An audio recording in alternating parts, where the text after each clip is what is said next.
Many of these are carrier-based planes that perform the same jobs as land-based combat planes, fighters, and bombers, but also do have to incorporate strengthened structures to withstand the forces of being catapulted onto carrier decks and then yanked to a stop when landing on the ships.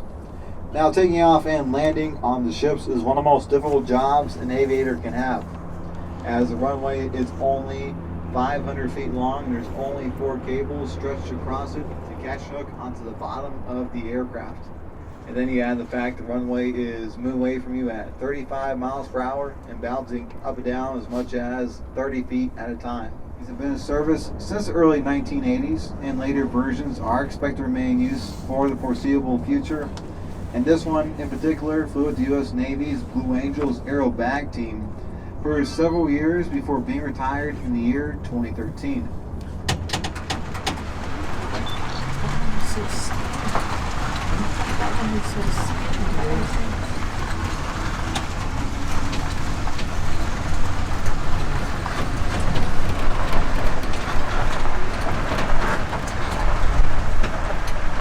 Next one I want to take a look at is a gray aircraft on the left hand side with the long tube coming outside the nose. Second one on this row, and this is the EA-6B Prowler. Now, this is electronic warfare aircraft designed to jam or destroy enemy radars, and this one does have a unique history behind it. In the late 1990s, the Marines, they needed more Prowlers, and one of the ways they got them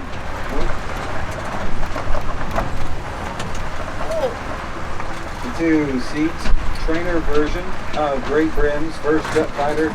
The Gloucester Meteor is going to be on our right-hand side. It's the plane that's in the blue and the brown color scheme. And Meteors were the only Allied jet to see combat during World War II.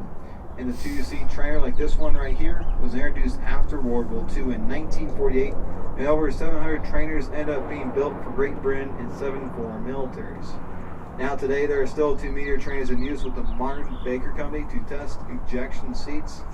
And this one in particular was restored using the nose of a night fighter because the original trainer nose was missing when the museum first acquired the plane.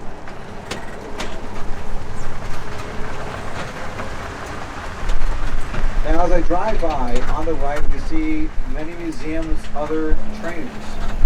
And military trainers, they generally have 2 seats. That's one for the instructor and one for the student.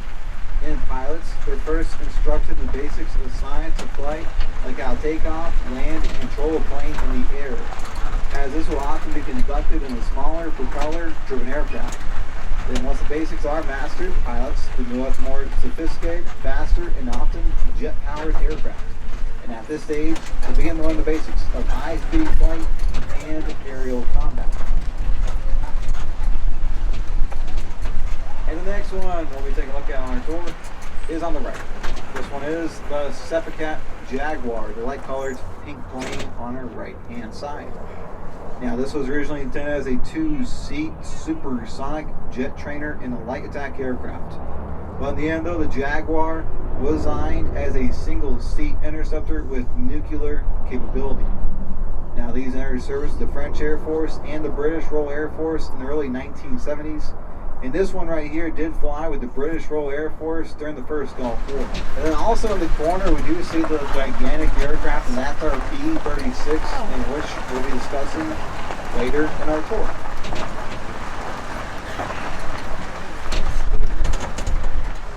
Now the yellow and the black plane will be next up, and this one is the Fokker C-31 troopship, militarized version of the F-27 friendship airliner designed in the Netherlands. Now this one we're looking at is one of two that were delivered to the United States Army to be used by the U.S. Army Golden Knights parachute demonstration team. And it was in use for the team from 1985 to 2018. Now members of Golden Knights performed air shows and competitions around the world, as well as to take celebrities and heads of states on tandem jumps, including former President George H.W. Bush in the year 2004.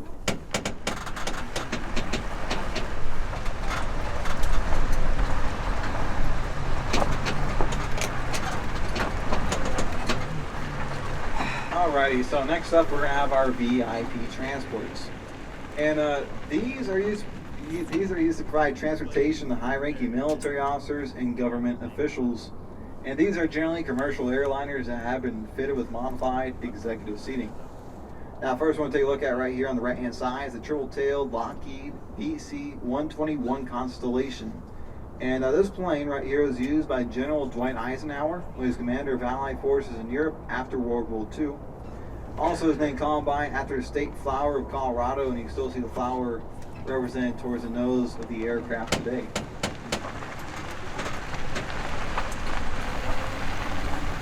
And then right down the line, still on the right, we have the green VH-34 Choctaw helicopter. Now this right here is an Army VIP transport helicopter that was converted from a cargo and a troop transport helicopter. Now this one did carry Presidents Eisenhower, Kennedy, and Johnson between the years 1960 and 1964. And beginning in 1964, all presidential helicopter operations were transferred to the U.S. Marine Corps instead of the Army. And then Choctaws remained used as cargo and transport helicopters until their retirement from military service in 1974.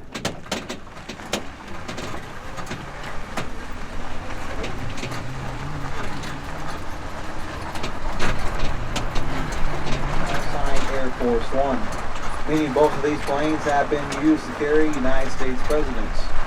The first one we're seeing on the right-hand side is a military adaptation of the Boeing 707 airliner, which the Air Force called the DC-137B.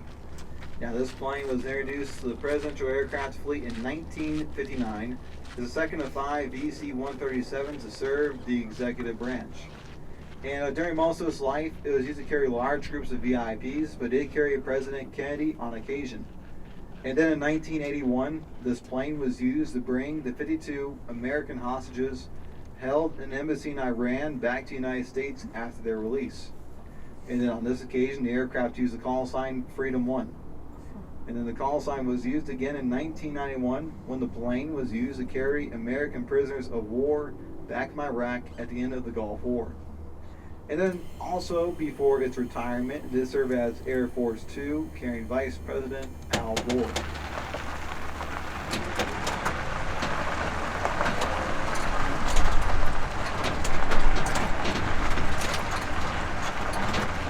The next Air Force One we come upon on the right-hand side is the Douglas DC-118A Liftmaster. Now this plane is the last propeller-driven aircraft to be assigned as the primary aircraft of the President of the United States, as this one did serve both Presidents Kennedy and Johnson. Now, while both men prefer to fly in the larger, faster, jet-powered VC-137s, like the one we just talked about back there, this aircraft right here was kept because many airports at the time were too small for the big jets. So indeed, this aircraft was important to Air Force One fleet.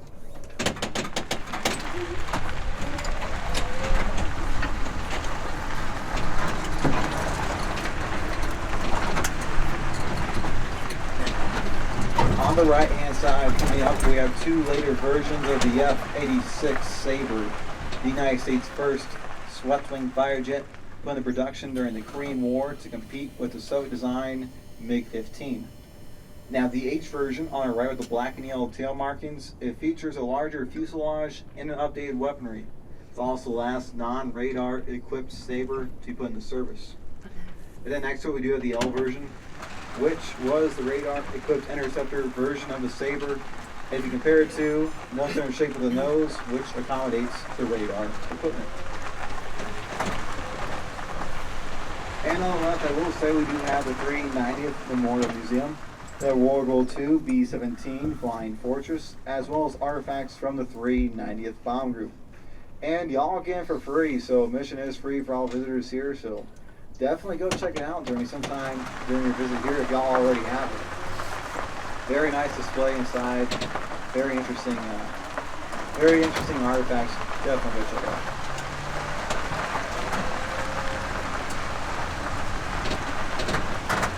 Alright, so these are pretty cool, and this collection of aircraft on the left-hand side, these are known as the Harriers. And this is a collection of various versions of vertical takeoff and landing jet fighter. Now, these were originally designed by Hawker Aviation in the United Kingdom, and then the Harriers.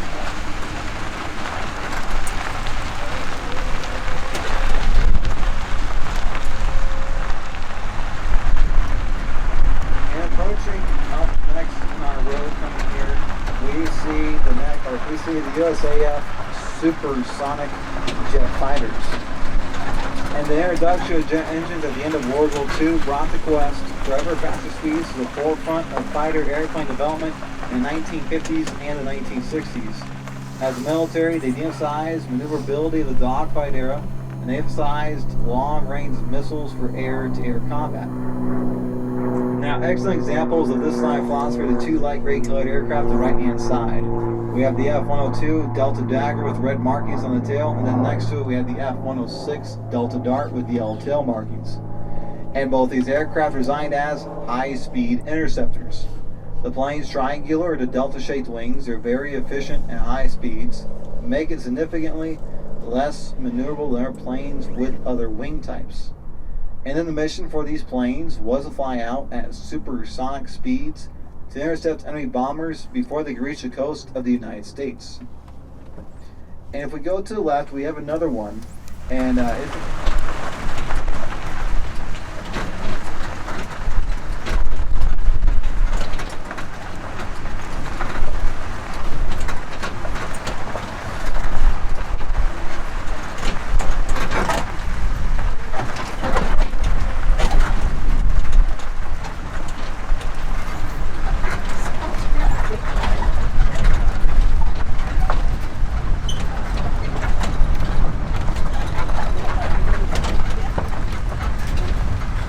coming up on the left-hand side, we're going to see a rather unusual looking aircraft.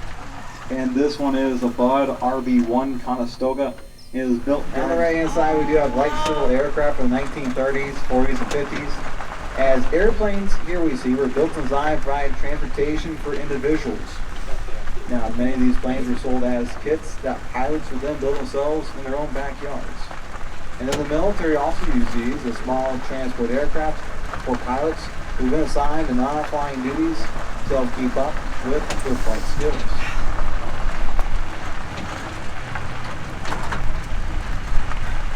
Now on the right hand side, we're going to take a look at the bright yellow plane with the blue stripe down the middle of it, as this is a Snow S2A crop duster. And aircraft like these are vital to agricultural industry, as these are used to spray fertilizers and pesticides on crops and farmlands. In the flying involvement, aerial application, or crop dusting, it is technically challenging and can be sometimes hazardous. As pilots who fly these aircraft, they're high trained in all aspects of aerial application, from say pesticide use, etymology, all the way down to flight skills.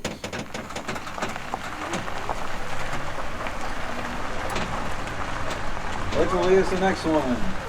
The plane with the yellow wings and the gray body. Now let's take a boat with wings, which is kind of boat wings. And this one is the Gorski S-43 Baby Clipper. It's from the 1930s and also used by the Navy and the Marine Corps. Now in the 1930s, many airliners were designed as seaplanes because airports were not common, but lakes, rivers, and oceans they made as useful substitutes. Now this one can hold 15 passengers and a crew of 3, so 18 people in total. And this plane flew for Inter-Island Airways in Hawaii in the 1930s and the 1940s. and then later flew in Alaska where it was damaged in an accident and spent the next 30 years underwater in a lake. I know, every time I tell a story, I'm like, how is there, I don't know, maybe because the lakes in Alaska, they freeze over time, but man, that's a long time. Yeah. It was later recovered by a member of the U.S. Marine Corps, and then it was restored, and then later loaned here to a museum.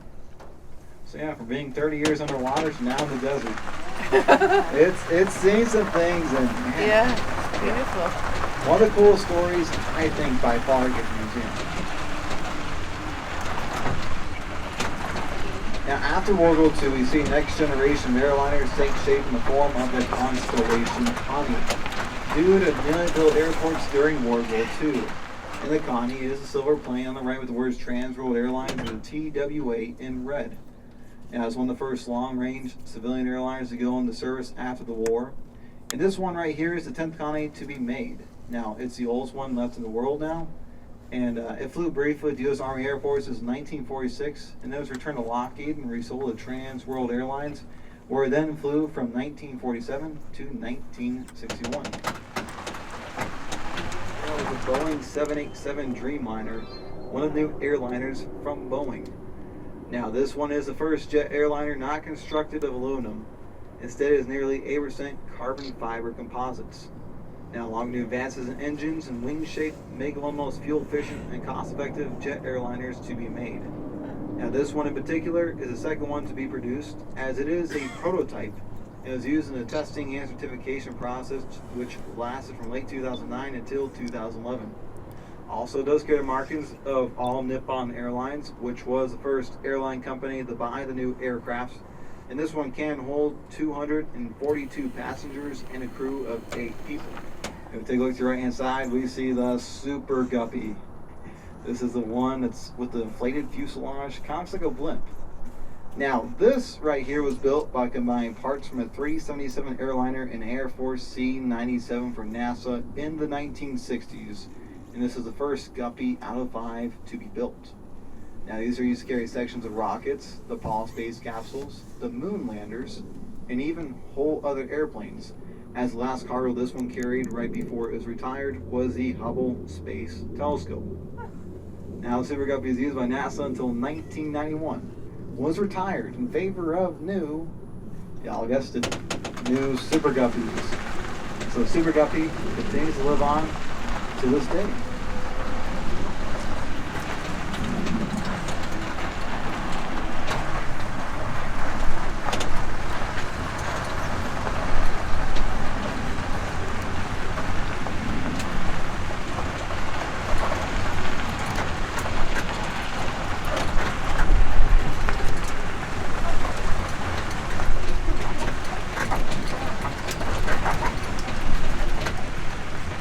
Next one we take a look at will be on our left-hand side.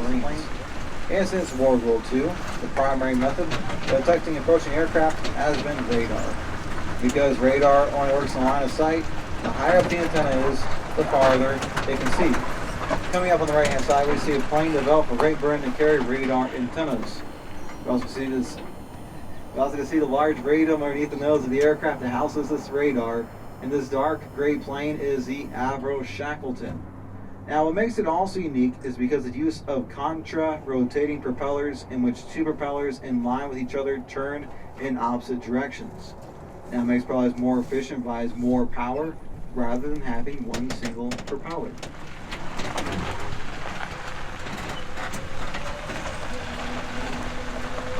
Now, going on the left-hand side, we'll come across our long-range bombers.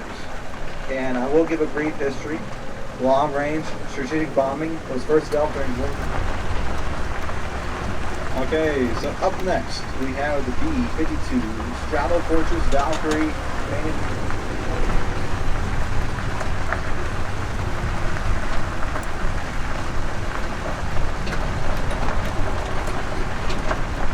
B-52D Lone Star Lady is our next B-52 we have here on the right. Now, this was developed as a trainer for the British Royal Air Force in 1959. This one in particular is the fourth of the 6 prototypes to be built and tested before the aircraft did go into production. And the Gnat did serve as the primary fast jet trainer for the British Royal Air Force until 1979, so 20 years in service for the Gnat. And then right next to it we have the Alpha Jet. Now the Alpha Jet represents the European answer expanding costs of developing military aircraft during the 1970s. It is developed as a joint venture by aircraft manufacturers in France and West Germany. Now this one does carry the markings of the West German Luftwaffe, where they're used as close air support fighter bombers, and they're also used as trainers in the French Air Force. Now most Western European military aircraft since then have been developed as part of collaborations between 2 or more countries, thus spreading development costs among the various countries and ensuring a larger number of aircraft sales in the process.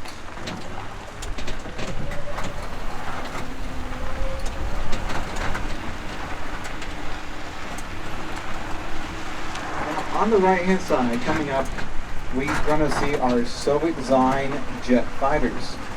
Now the earliest and the first one on the row we see is a 2-seat MiG-15 trainer dating from the 1950s.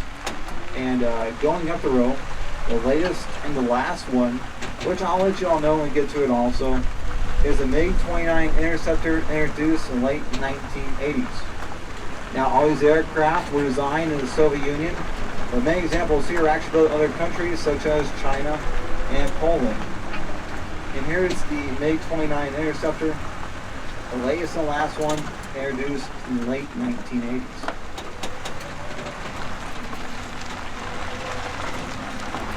Helicopters capable of carrying large objects, such as artillery, vehicles, and other large amounts of other cargo. This one is capable of carrying up to 27,000 pounds. And since the retirement from the military in the early 90s, the Sky Crane has found extensive use in fighting forest fires and in the logging and the construction industries. So, still very much in use today.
neat to come to a place so far from home where we speak the language, pretty much anyway. We drive on the wrong side of the road here. I always do that too. But to think about the cultural similarities for the most part, mostly the same. Yeah. You know, the food's great here, the scenery. Hey, what are we doing? We're sitting in a 747 and we're looking out at the Southern Alps. Yeah. Can't knock that. Yeah. Yeah. You know, the food here is superb. The wine and the beer is pretty damn good. Most of us, you know, and for each crew member, I come here for a little under 3 weeks. It's like, I'll use the term a working vacation. And it really is. Yeah. So